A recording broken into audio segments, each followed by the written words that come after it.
క్యాన్సర్‌కు warning signs అనేటువంటివి కామన్‌గా అందరూ తెలుసుకోవాల్సిన అవసరం ఉంది.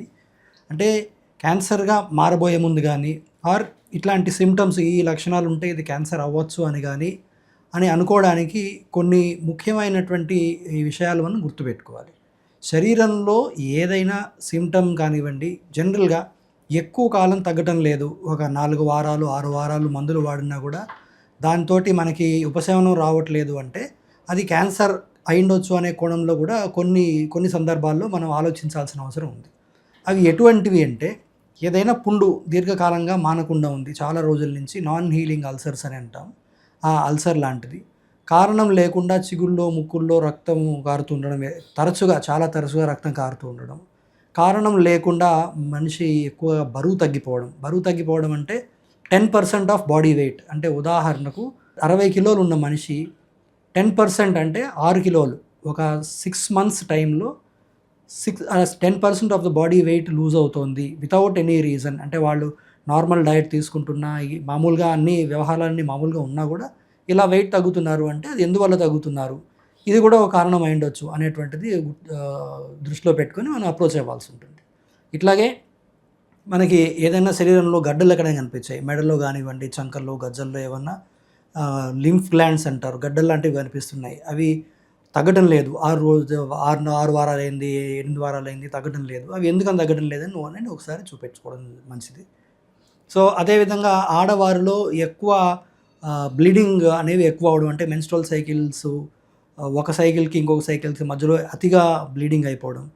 పీరియడ్స్ ఆగిపోయిన వాళ్ళలో మళ్ళీ బ్లీడింగ్ అవ్వడం. మెనోపాజ్ అయిపోయిన వాళ్ళలో పోస్ట్ మెనోపాజల్ బ్లీడింగ్ అని దీనికి పేరుంటుంది. సో, అటువంటి బ్లీడింగ్ ఎక్కువ అవ్వడం.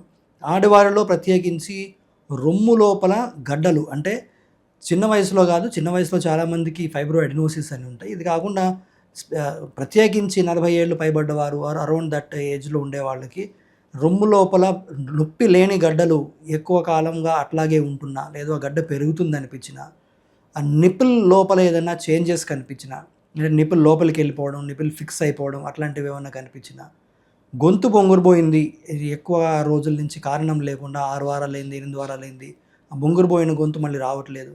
లేదు దగ్గు వస్తోంది, కంటిన్యూయస్‌గా దగ్గు వస్తోంది, అప్పుడప్పుడు దగ్గులో రక్తం కూడా పడుతుంది.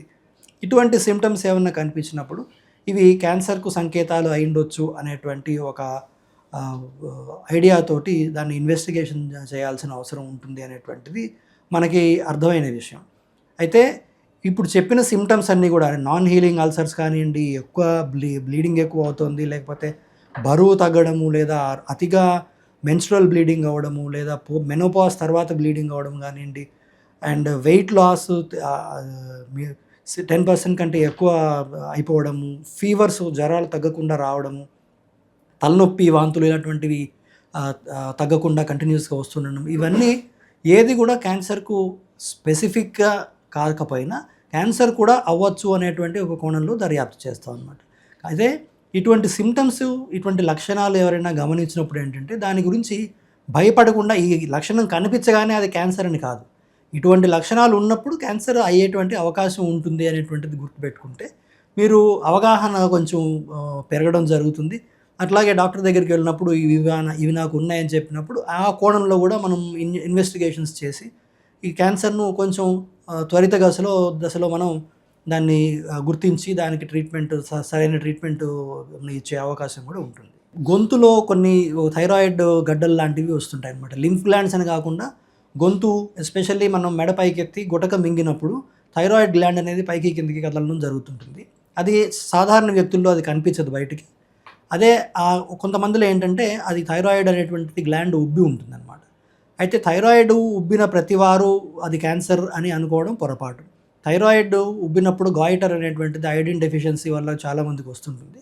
కానీ ఒక్కొక్కసారి థైరాయిడ్ లోపల నాడ్యూల్స్ అని ఉంటాయి, చిన్న చిన్న గడ్డలు, కొన్ని అవి క్యాన్సర్‌గా మారేదానికి అవకాశం ఉంటుంది.